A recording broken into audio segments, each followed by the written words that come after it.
I am Ann Watson. I am 35 years old. I've been working as a part-time employee at the neighborhood supermarket for 15 years. Modesty aside, I'm always cheerful and energetic, and I'm quite popular with the customers. Good morning, Annie. Good morning. Thank you for visiting us as always. It's a beautiful day today. Annie, you're always so full of energy. Your smile makes me feel better too. And I feel energized when I get to see all of you. By the way, I heard you have a new store manager. What's this person like? The previous manager was incredibly kind. Yes, the new manager is quite young. Looks like an elite, to be honest. In reality, though, he hardly does any work, always reading comics or playing games in the office. Quite useless, really. I secretly hoped you'd become the manager, Annie. Oh, no. I'm just a part-timer. Now, what can I help you find today? I'm in the mood for fish. Any recommendations? We have some excellent salmon available today. I'll take my time looking around. Every morning, I greet customers like this and engage in conversations. Our supermarket is designed to be convenient for single individuals, with smaller portions of prepared foods. As a result, many elderly customers visit us. They often need assistance with their shopping, which can be bothersome for some, but I genuinely enjoy helping them. Today, as I surveyed the store, I noticed an elderly woman wandering around the fish section, looking uncertain. She seemed torn about whether to put a premium fresh fish she had picked up into her bag. Quietly, I approached her and asked, "Are you interested in purchasing this today?" The customer slumped down right there, seemingly overwhelmed. I led her to the back office to have a conversation. She explained that her husband and she live together, but he is seriously ill with a limited life expectancy. They survive on a modest pension, and she can't afford to buy her husband's favorite foods. However, she wanted to treat him to something he loves one last time. Driven by this sentiment, she had almost given in to temptation. In such situations, we usually involve the police, but since this was an attempted act, I decided to let her go without involving them. However, the manager insisted on a rigid approach. If you allow such behavior, she'll do it again. Besides, her husband's story is probably fabricated. Call the police and hand her over. I tried to reason. She didn't actually steal anything. She was feeling unwell and needed a break. How would you know? Just call the police already. Can't we be a bit more flexible? If you were the store manager... Are you defying me as a part-timer? Or are you saying you'll take responsibility? Fine. If there's an issue, I'll take responsibility. Reluctantly, the store manager backed down. Thank you. I'm truly sorry. It's okay. But please don't do this again. Yes, I promise I won't. As I escorted the lady outside the store, I wondered if there was more I could do for customers like her. Amid the daily hustle, I felt powerless at times. One day, after a long time, a new employee joined us. Ever since the store manager changed, the turnover rate among part-timers has been high, and it's been quite challenging to find good replacements. The store manager called out, Hey, this is Sophia Lewis, the new recruit. You'll be in charge of training her. I sighed. Again? I did this last time too. The store manager grumbled. Why are you always so full of complaints? That's why middle-aged women. Why does he always have to phrase things like that? Just ask normally. Understood. Is it Ms. Lewis? Come over here. Following the usual routine, I explained the job responsibilities step by step, adhering to the new employee training manual. However, this newcomer always seemed to disappear mysteriously. Where does she vanish to? It's like she lacks any motivation and always has this absent-minded demeanor. But strangely, she's lightning fast at operating the cash register. Could she have worked at a supermarket before? Or maybe she has some other hidden talent. Speaking of which, how did the store manager select her? She's kind of cute. Definitely based on appearances, right? And honestly, it's inappropriate for the store manager to address a new part-timer as Sophie so casually. Still, I can't keep fussing over the newbies forever. As long as she doesn't make any major mistakes, I'll just observe her behavior for now. A few days later, on the eve of our annual disaster preparedness event, a colossal ordering mistake came to light. The emergency food supplies we needed for the event hadn't arrived. The debagging frenzy activity was a highlight of the event, and now we were left without the essential items. What's going on? You did place the order, right? Of course. Who do you think I am? I wouldn't make such a mistake. He retorted. Upon checking the order form, I discovered that the delivery date was a week away. What's this?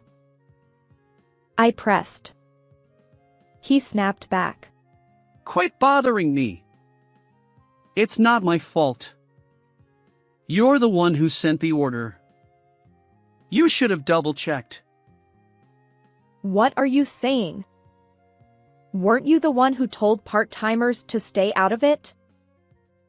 I don't know. You're utterly useless if you can't even handle something like this. Wait a minute. Instead of making baseless accusations, what's our plan for tomorrow's event? Look, I don't know. It's all your responsibility. How did an incompetent and irresponsible man like him become the store manager? Does HR at headquarters have any discernment at all? Any good ideas? I rallied the other part-timers to brainstorm. First, we checked the warehouse and pulled out as much existing stock as possible for the event. We substituted long-lasting canned goods and filled in the gaps. We called suppliers to see if they could urgently deliver anything. But still.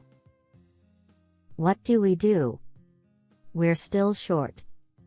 You're right. Let's inquire if any other stores can spare supplies.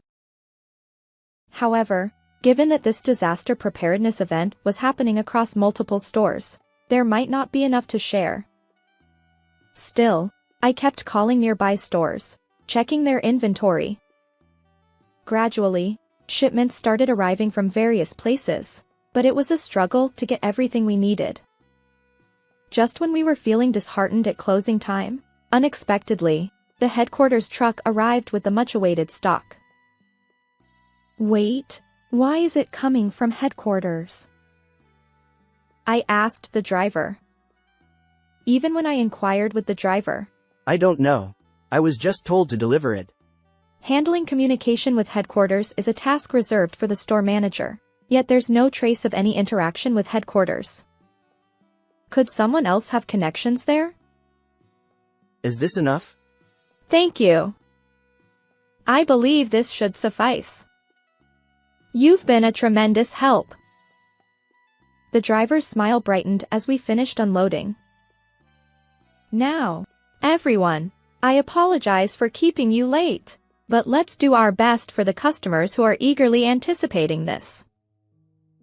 I encouraged each worker, drawing out their motivation. We worked until midnight, preparing for the event, and somehow managed to welcome the morning of the big day. The checkout counter was bustling with numerous customers. They kept coming, one after another, and my head was spinning from attending to them all. Yet the manager. Oh, so busy, so busy. He merely uttered those words without actually doing anything. If he won't contribute, could he at least stay out of everyone's way? Surprisingly, Sophia Lewis moved with agility. Her stocking shelves and handling customers were flawless. Amid these thoughts, the event concluded. Despite feeling dizzy, the event was a great success. Everyone, great job! Thanks to everyone's efforts, the event was a success. Hooray! The circle of smiles widened. Suddenly, the store manager, who had seemingly vanished, appeared out of nowhere and said this with a stern expression. Hey, Annie! Yes, what is it? Whose responsibility do you think this is today? Huh? Obviously, it's your fault for the ordering mistake. You're the one who asked other stores for help, so naturally, it's your responsibility. Are you kidding me? Originally, it was your mistake, wasn't it? Our argument escalated. No, it's expected from someone like you to make such a mistake. What do you mean? Lately, there have been complaints about you specifically in the suggestion box and on social media. If someone like that makes a mistake, it's only natural. So, you're fired. He declared, wearing a smug expression. As nearby part-timers tried to defend me, he glared around and said, Enough! Anyone with complaints can quit. The room fell silent. I see. Understood. I'll resign. Thank you for everything, I said, my voice steady. Exhausted, I couldn't think straight. I packed my belongings and headed home. Despite working diligently all this time, it seems I'll end up unrecognized. It's regrettable that I won't even get to greet our regular customers before leaving, but there's nothing more I can do. I have my own life to consider, and mulling over it endlessly won't change anything. I need to find a new job, I thought. However, as my emotions settled, anger welled up at the sheer injustice of it all. Just then, the store manager called me. Hey, what have you done? Complaints have skyrocketed these past couple of days. Huh? According to him, critical posts about our store on social media have surged, and headquarters is concerned. I don't know. I've already quit. It's your fault. Remember that. His words sound like something out of a gangster movie. Utterly nonsensical. The next day, I received a call from the headquarters manager. He wanted to discuss something, so he asked me to come to the headquarters tomorrow. What could it be now? The store manager's unreasonable behavior from yesterday flashed through my mind, but I couldn't imagine the company taking such absurdity seriously. When I arrived at the headquarters the next day, both the headquarters manager and the store manager were there. I apologize for the inconvenience, Ms. Watson. No problem. What can I help you with? I had the store manager explain the circumstances of your resignation, but I'm still not convinced. While offering me encouragement, the headquarters manager directed suspicion toward the store manager. The store manager couldn't hide his frustration. It's because of her that we've been flooded with complaints and faced the hassle of the ordering mistake. His eyes widened as he spoke. But let me ask again. Is it truly Ms. Watson's responsibility for a mistake significant enough that headquarters had to step in? Yes. She placed the order with the wrong date, which led to all this trouble. Yet on the actual day, There was no report from you. Huh? Oh, well, I was running around arranging the products. Is that true? Absolutely. No, it's a blatant lie. Just as I was about to retort, a female voice came from behind. He left promptly without doing anything. I turned to see none other than the new part-timer, Sophia Lewis. Oh. Ms. Lewis. Sophie! Why are you here? Both the store manager and I froze, caught like deer in headlights. I'm an undercover investigator dispatched by headquarters. Ms. Lewis calmly revealed her true identity. What? What? Ms. Lewis proceeded to expose the store manager's sloppy work habits. The store manager is incredibly careless in his duties. He always looks down on the part-timers, and any inconvenient tasks are delegated. During my job interview for the part-time position, he even made inappropriate comments. My resume was also filled with random things, but he didn't even bother looking at it. Resume. The document she presented had large hearts next to the sections where one typically lists education and work history. I never thought such a resume would pass. Well, it's unique, or rather, I saw potential. The store manager stammered, utterly bewildered. Next, let's discuss the complaint about Ms. Watson. As Ms. Lewis tried to continue, the manager interjected.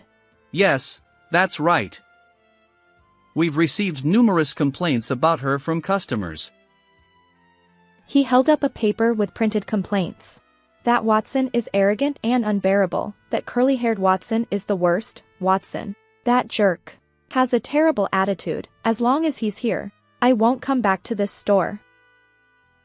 See? Read it and understand. Read it, huh? Is this perhaps a complaint about you? Huh? I'm neither curly-haired nor a jerk. Nonsense. I'm the store manager. It clearly says employee. However, look at the date. These complaints are about the behavior of the staff after I left. It's unacceptable. And with that, I refuted his claims. That's right. Regarding the incident where we ran out of products during the event. The headquarters manager stepped in to support me. In reality, the mistake was made by him, and Ms. Watson here covered for it. Ms. Lewis chimed in with support as well. We've also interviewed other employees. Word is you've been loafing around without doing any work. And since you arrived, we've had a string of part-timers quitting. It's clear you lack management skills. Ms. Watson has received a thank you letter at the headquarters. Really? What followed was an unexpected twist. The trembling, delicate handwriting on the letter read, I received exceptional kindness from a female attendant named Ms. Watson. I was so desperate due to poverty that I tried to steal fish to feed my husband. But she not only overlooked it but also paid for the fish and gave it to me. My husband ate that fish with such joy. Thanks to Ms. Watson, I got to see my husband smile one last time. Truly, thank you. Yes, it was the letter from the lady who had attempted shoplifting some time ago. Other customers have also praised Ms. Watson's outstanding service. Colleagues, including part-timers, are requesting Ms. Watson's return. They want her back. The headquarters manager continued to share positive feedback about me. Do you have anything to say? Well, The store manager's face turned pale, and he struggled to respond coherently. It's clear now. Until your fate is decided, stay at home. Is that acceptable, Miss Sophia? The headquarters manager turned to Ms. Lewis, revealing a smile. Wait, Miss Sophia. Once again, a surprising revelation unfolded. I apologize for keeping it quiet. I'm actually the CEO's daughter. Why? As an undercover investigator? My father claimed it was because he trusted me the most, but honestly, it's probably because he can exploit me cheaply.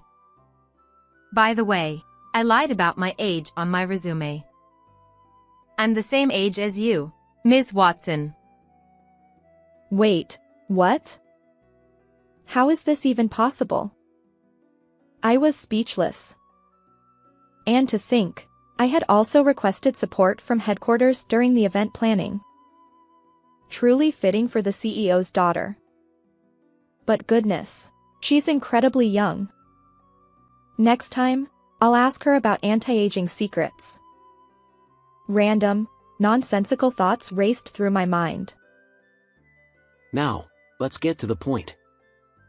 Ms. Watson, would you consider returning to the store? This time as the store manager. I'm not cut out to be a store manager.